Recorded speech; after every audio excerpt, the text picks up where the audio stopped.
Hey all, and welcome back to Fuzzy Ducksy Gaming.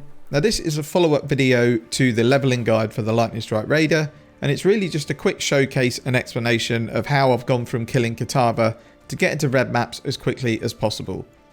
Luckily, Vol Lightning Strike carries really hard on bosses, and the only thing you really need is a 6-link and a claw with decent crit chance and attack speed, and then either one elemental damage or an open prefix to craft some elemental damage.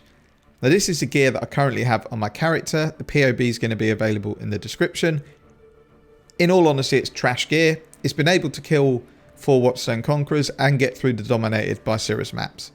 I've had one death so far, which was totally my fault, where I didn't focus the bow boss down in Precinct, and he ended up off-screening me while I was handling another of the bosses.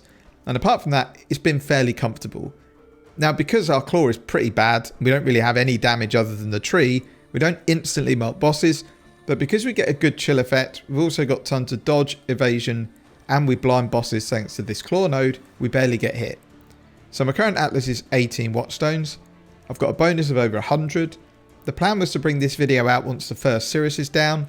However, I've run into an awful run of luck regarding map sustain, and I've gone from having 8 or 9 T14 maps to being back down to T12 maps, and that's with alking and corrupting my maps. So it's going to take a while to get back to T14 plus. Now, as the atlas is going through a complete reshuffle, I'm not going to cover specific nodes and what I did, but in summary, I farmed invasion bosses as soon as I opened those nodes for a 6-link, farmed those until I found one, and then I went on to farming essences for my claw. Unfortunately, I've had awful luck crafting the claw. I've used 40 or 50 essences, and I still can't upgrade from this claw which I found farming early yellow maps.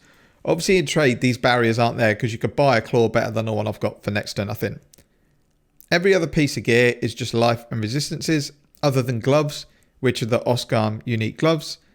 I'm not sure I should be running these, but they basically help me trigger Assassin's Mark automatically without needing to manually cast it.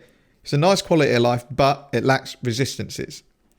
So the only thing I have had some luck with is I had an amulet drop with piercing shots allocated, so I was able to spec out of the pierce nodes, which freed up some nodes to go down and take the extra onslaught and evasion nodes. Next step is to get Sirus down and then go on and get A8 Sirus down, and that's when I'll probably bring out the next video. Once we get the first Sirus down, I can then start target farming the gear that I need to take the build to the next level, and that's going to be covered in the next video. I need to respec out of Alira and into 2 passive points as soon as possible, but at the moment my resists don't allow me to do this.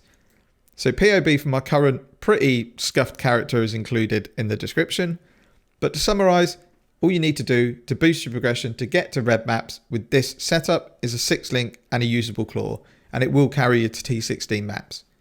If you want to know how to start mapping when you first kill Kitava, that's covered in the end of the previous video. Regarding playtime, it's probably just over 24 hours, which I know is not particularly quick, but I've ran into quite a few map sustain issues a couple of times where I've got my atlas ready to farm, for example, T12 maps, but the highest I've had drop is T9 and 10, and I just can't get a decent sustain of higher maps. Obviously, the more I boost my atlas bonus up, the more that's probably going to help. Really, that's just it for this video. There was a couple of people asking for an update, so I thought I'd bring a quick video out to show that. Hopefully in the next 2 to 4 days, I'll be able to get A8 down and then bring out the third and maybe the last video in this series. We'll wait and see. But again, thanks for watching. Take care and see you on the next video.